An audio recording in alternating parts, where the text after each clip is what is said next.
Cinema জগতে না আসলে সালমান শাহ অন্য কোনো ভালো জায়গায় যেতে পারত। কথাটা কেন বলছি, কারণ এই চলচ্চিত্র জগৎটা একটা ভিন্ন জগৎ। এখানে আপনি যখন উপরে উঠতে যাবেন তখন অপোনেন্ট আপনাকে নিচে নামিয়ে দেওয়ার চেষ্টা করবে, যেটা সালমান শাহর বেলা হয়েছে। সালমান শাহ যখন ফিল্ম ইন্ডাস্ট্রিতে তার ছবিগুলা হিট হতে শুরু করেছে, তখন তার বন্ধুবান্ধব বলেন বা তার কাছের লোকজন বলেন তাকে কিভাবে টেনে নিচে নামানো যায়, তারা সেই চেষ্টাই করেছিল। তার বন্ধুবান্ধবগুলা খুব একটা ভালো ছিল না। আপনারা জানেন ডন সালমান শাহের অন্যতম বন্ধু ছিল। ডন কিন্তু নায়ক হতে চেয়েছিল, ভিলেন না। ডন বহুবার চেষ্টাও করছে নায়ক হওয়ার জন্য। তো এতে করে ডনেরও একটা আক্ষেপ ছিল কিভাবে তাকে মাইনাস করা যায়। তো আমাদের চলচ্চিত্র শিল্প আজকে এমন এক অবস্থায় এসে দাঁড়িয়েছে যেটা আপনারা দেখতেছেন, আমাদের ম্যাক্সিমাম হলগুলা বন্ধ হয়ে গেছে। তো আমাদের স্বপ্নের নায়ক সালমান শাহ থাকলে আমাদের ফিল্ম ইন্ডাস্ট্রি পার্শ্ববর্তী দেশ ভারতের সাথে কম্পিটিশন করতে পারত।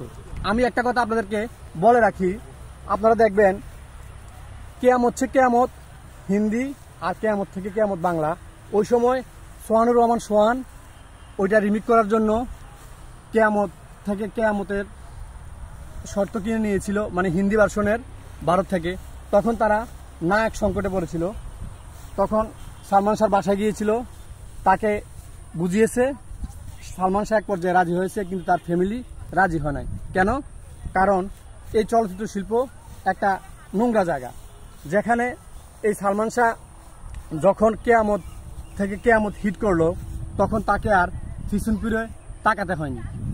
তো আমি একটা কথা বলে রাখি, আপনারা এখনো ইউটিউবে দেখেন এই কেয়ামত থেকে কেয়ামতের রেটিং আর কেয়ামত থেকে কেয়ামতের রেটিং হিন্দিটার।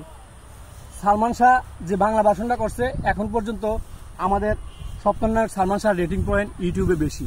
আর তৎকালীন একটা সাক্ষাৎকারে সম্ভবত আমির খান নিজে বলেছিল যে আমার চেয়ে এই বাংলার ছেলে এই নায়ক সালমান শাহ ভালো অভিনয় করেছে।